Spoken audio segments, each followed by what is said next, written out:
What is up, everybody? Today we're going to be painting a bluegill on the JN45 shad. This is my first time on camera, so don't judge me too hard. We're going to start with white, and we're just going to do the belly.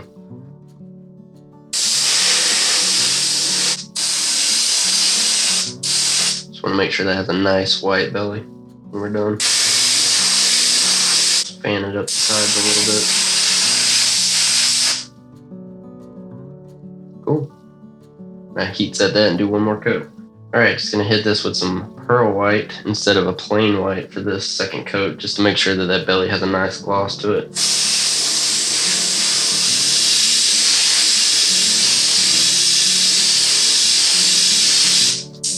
Cool. That should pretty much do that. On to the next color. Alright, next color we got in the chamber is a little bit of black. We're just going to fade up the sides with the black here.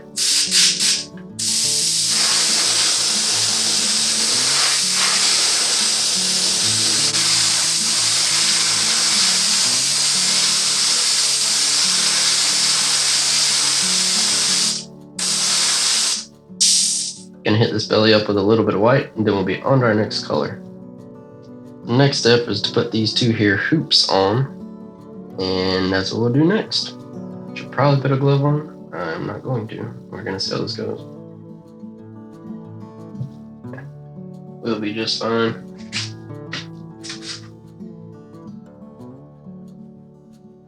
Gonna get the scale pattern lined up the way we want it. And put this other one on top here, just like so. Now we'll grab our magnets, and we'll drop some of our magnets, and we're gonna basically clamp this bait in here with these magnets. Alright, we got our bait clamped up in this thing, and it's just a matter of making sure your magnets are in good places, keep everything tight. You don't want any kind of weird, like super tight areas of scales. Scales aren't perfect, but don't want them to look too crazy and awkward. And then these clamps just keep the hoops from sliding against each other.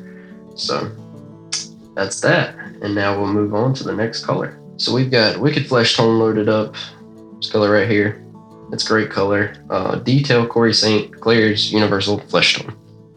I like to use flesh tone on bluegill lures. For me, it helps just give a little bit more natural appearance than putting a base of white next. But that's just my opinion. You can do what you want to. Everybody has great results with whatever their technique is, and this just happened to just be mine. So here we go.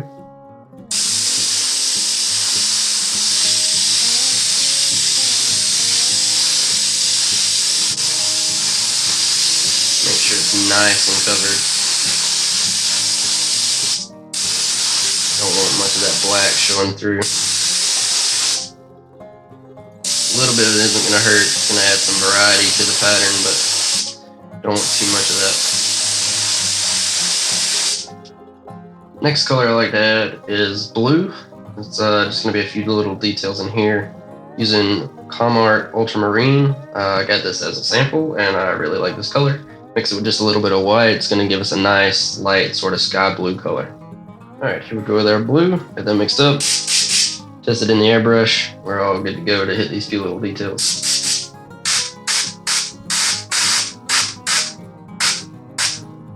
You're going to kind of hit these a couple different angles. You're going to get some overlap on your next color, so it doesn't really matter too terribly much. There we go. Yeah. So, now clean our brush out and hit it with the next color. We have a pearlized Gratex color Pearl Plum. I'm just going to do a little bit in this belly section here in the middle, just to get that sort of purpley color that a lot of bluegill tend to have, especially here in Georgia. Seems like there's a lot of those. So here we go. Airbrush tested, and we're going to hit this just a little bit. It's often going to look a lot pinker than you think it will once you're done with the bait, so don't freak out if yours looks, in your opinion, too pink. A lot of times it'll smooth itself out as the process goes on.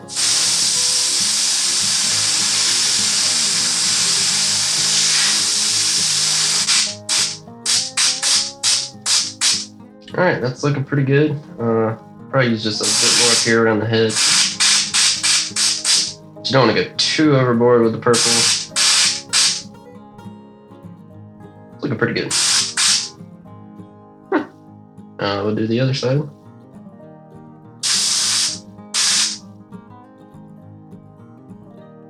Alright, I overdid the purple just a bit on this side compared to this side. So we're going to go back and hit this with just a bit more.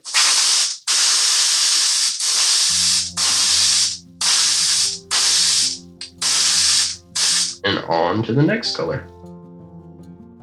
Alright, so the next color I got mixed up here is the Wicked Detail Sepia and just a bit of transparent black. I have this stencil that I cut myself just for uneven lines. We're going to do the bars next. I like to put those on fairly early so that they're not too pronounced in the final bait. I just prefer it that way. You can put them on top, you can put them dead last if you want. Just a different look, and if that's the look you're going for, and bluegill in your area have stronger, more pronounced stripes, then that'll work great. The ones around here that I fish around are mostly fairly subtle. They're not very bold stripes. So this won't have bold stripes, or hopefully not too bold, but if it does, that'll work too.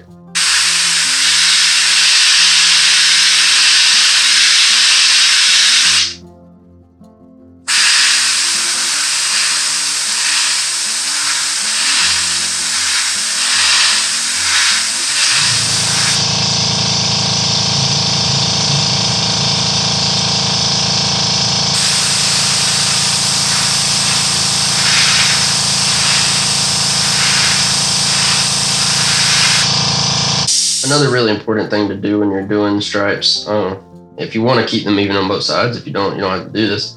I like to make reference points. So like on this, I have a little notch in the fin there. I know that's where the bar will be on the other side and the front of the fin here. And then I kind of play with the width. I don't always mark that exactly, but as long as you have one side consistent, then your bars will pretty much match up every time. So we're just making our way down, and then we'll make our way back across. Just to get those sort of uneven bars that bluegill tend to have.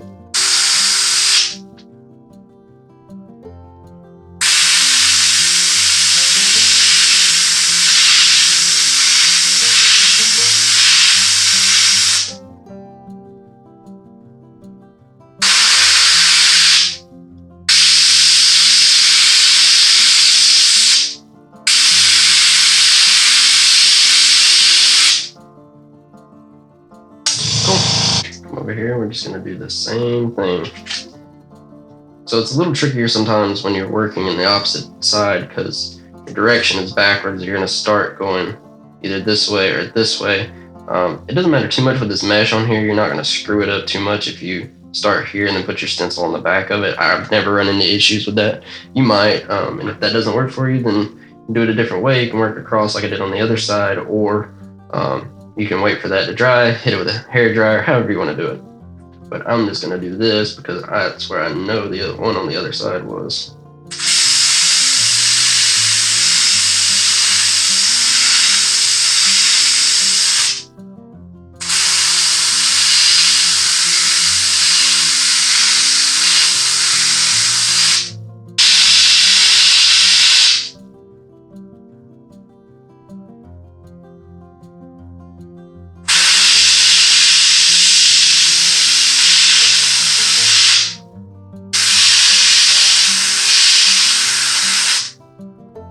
If you're like me, you're always going to have one side that comes out better than the other, or at least in your head it comes out better than the other. I think this side looks a lot better than the other side.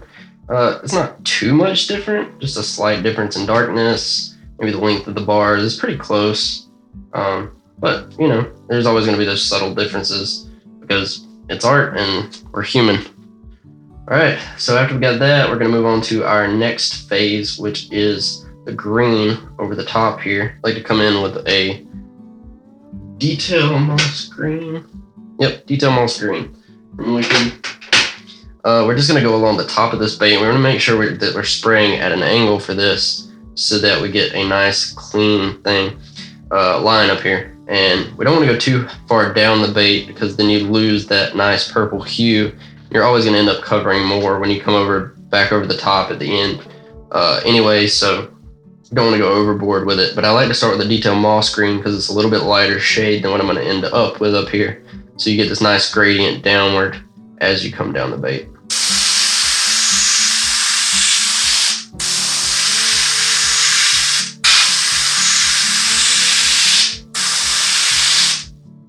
That looks like a good amount of green to me. We'll end up coming in with a darker color in a minute anyway, so it's not gonna matter too much. I don't think we want to come down any further than that, at least not on this one. I'm gonna go ahead and hit the head a little bit with this color as well. Just want to make sure you're kind of keeping this even as far as how far you're coming down the bait. That should be pretty close. Yeah, I think I'm gonna leave it there. I don't want to go too much because again we're going to come back with a darker color later, and if you darken it too much now you cannot lighten it later.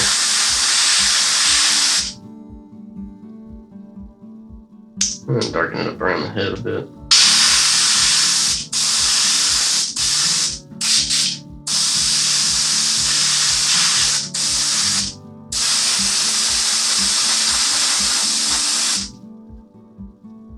Yep, I think that's going to be okay. So now we're gonna come in with a slightly darker color and just shoot it right across the top. Just get those really pronounced scales going on at the top. So this is a color I actually mixed up that I keep pre-mixed in a bottle. It's detail moss green, detail sepia, and just a couple of drops of black to darken it up. It gives it a really nice dark sort of forest green color. It's just easier to have it pre-mixed. I haven't found a green that they sell that I really like in this sort of color yet. So I just pre-make it up and I have it ready to go for bluegill patterns specifically, actually. We're just gonna come in right at the top of this green just to darken it up.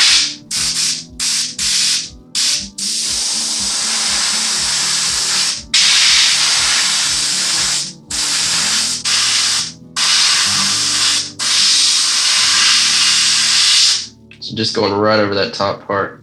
So that looks pretty good to me. Like I said, we're gonna darken it all up later from the top. Just get rid of a little bit of that scaling because you don't want all that up at the top, or at least I don't. You might. Just making sure that these are even. They look pretty even to me. So now we're gonna come in with our black next. All right, we're just using a regular opaque black for this. I'm gonna put this stencil right inside there. I'm just gonna do some dots across the back. Bluegill typically have a lot of little black dots, and this is an easy way to sort of get that effect. I used to do it, go in and each scale and make them, and that looks really great. It's just really, really time consuming. I find the effect isn't much notably better that it warrants that much extra time. So I'm just going back in with this and I'm gonna lay some of these dots in.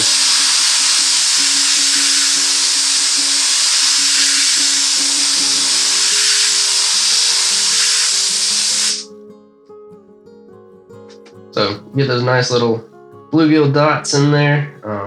It's a feature that I'll find a lot of people seem to miss on bluegill, especially when they're painting patterns on crankbaits.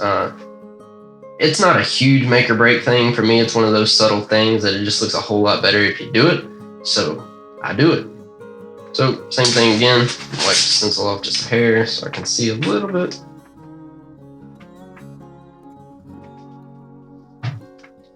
Just gonna go back in and do the same sort of thing on this lure.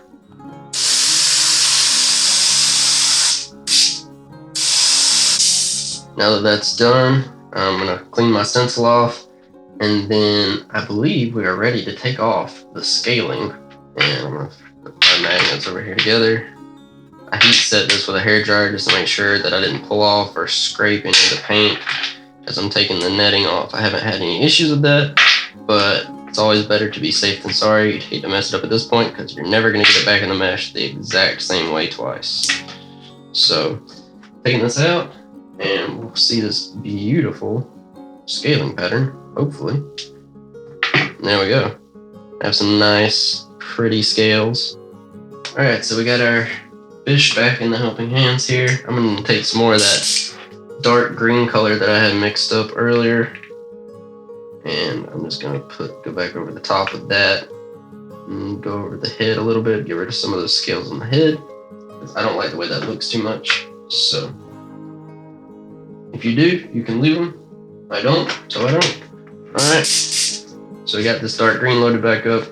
We're just gonna come over the top here and darken all this up, make this nice and even. May hit these sides a little bit.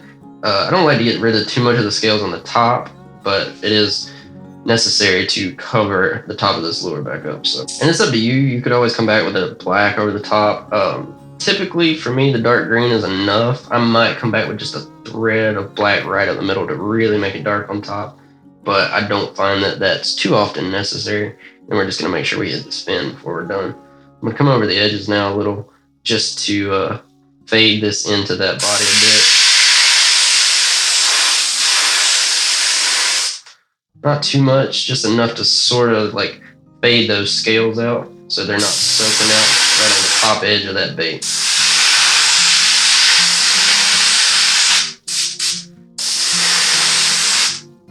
Yeah, just like that. So see, now it kind of fades those scales up. They're not so pronounced right at the top of the lure. I'll probably come back in this one and just hit it with the hair. Yeah, I think that's looking pretty good. Now we're just gonna come back and hit the head.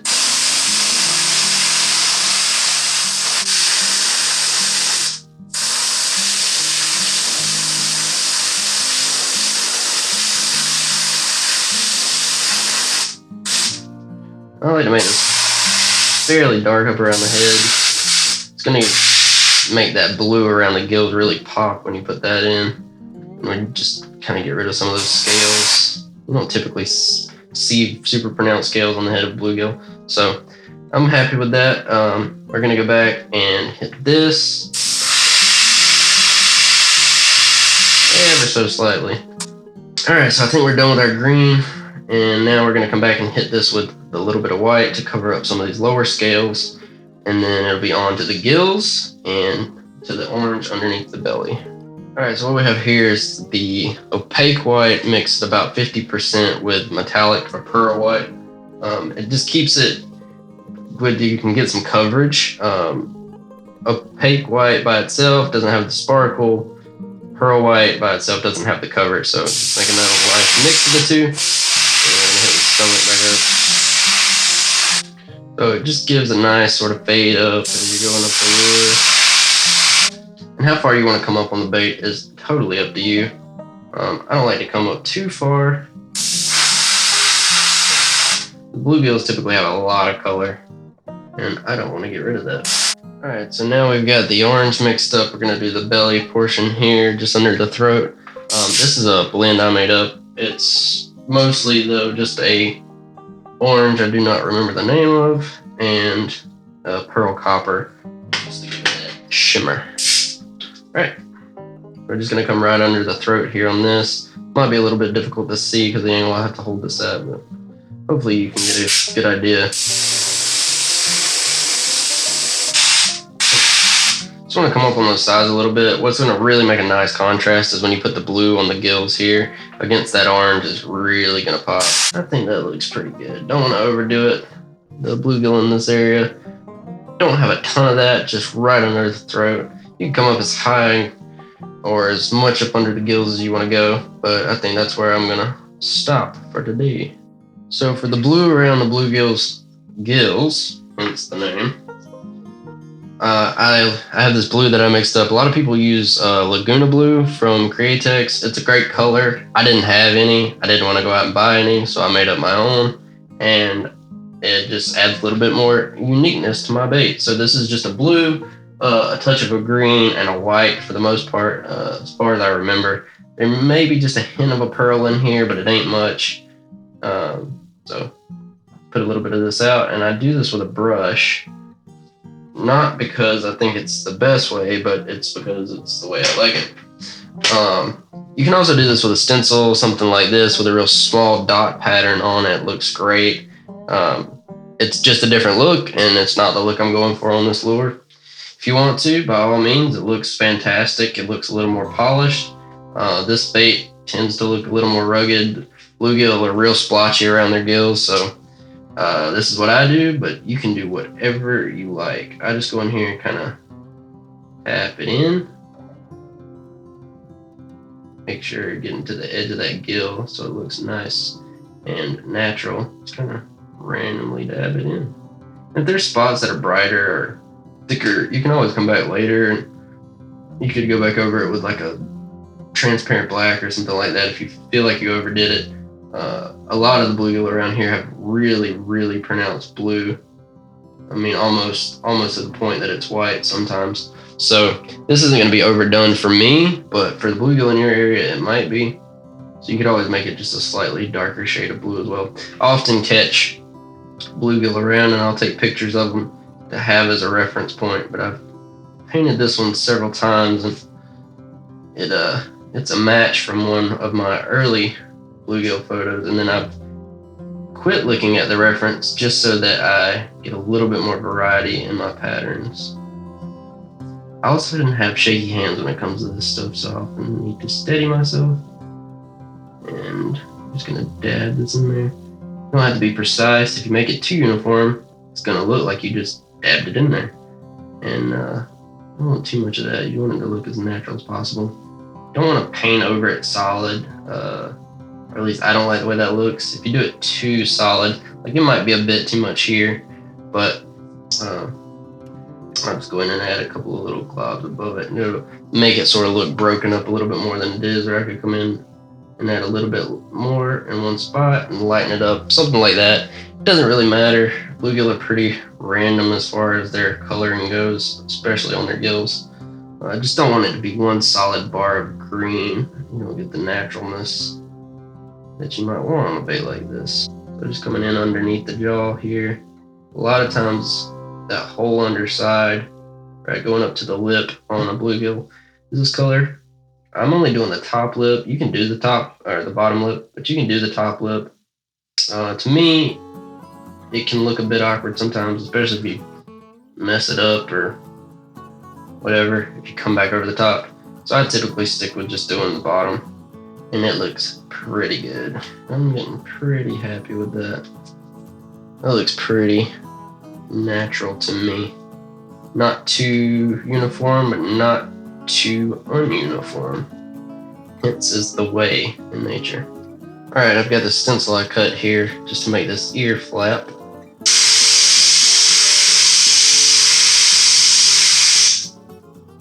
It's got a nice subtle ear flap there.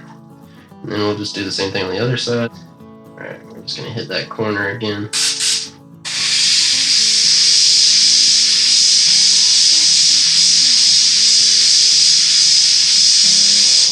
Kind of letting your overspray fill into that. There, got a nice gill flap. Alright, I guess you call that ear flap. It's a little bit different spot. It's pretty close. Really hard to tell unless you're looking straight down the bait. And really that's pretty much dead on. So that does that. We're gonna darken up around the eye just a hair more. Make those eyes pop when we put those on. Now we'll go in with our stencil for the fin here. Alright, the color I have here is just a wicked golden yellow and a wicked detail burnt umber mixed together. Give this sort of ruddy orange color. It's going to give us a darker orange than what's on the belly here, just to make this fin pop off a little more, and so that you get a little bit more variation in the color. And then we're just going to kind of outline it. You don't want to fill in the middle because we want some of that transparency. Make it a little more fin-like.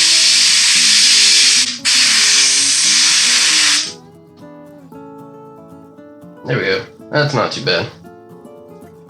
Make sure to wipe off our stencil so that we don't get a very nasty smudge of paint on the side of our lure.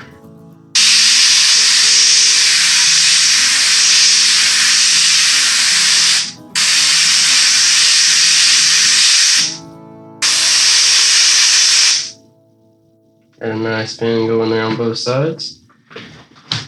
And that does it, folks. We are done with this bluegill pattern. I think it came out pretty well. If there's anything you want to adapt or adjust, feel free to do so. It is your lure and you make it how you want it. I'm going to pop some eyes in this thing and that'll be the last clip of this video before the outro. Alright, we're going to put this dab of glue on here, just some thick super glue, just to make sure those eyes don't come off. It's really more for the process of clear coating, make sure that they don't decide to come loose, slide off during the clear coat. Dab this glue on.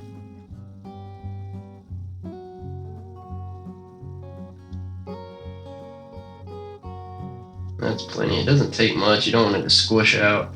If it does, it kind of makes this like whitish, crackly looking stuff under your clear coat. To me, it just doesn't look super great, so I try to avoid it coming over and out. So just enough to keep it stuck there. That's all it really needs to do. Clear coat's gonna hold it on once it's in there. And that is the final product. Just needs to be clear coated now, so I will show you a photo at the end of this video after it has been clear coated.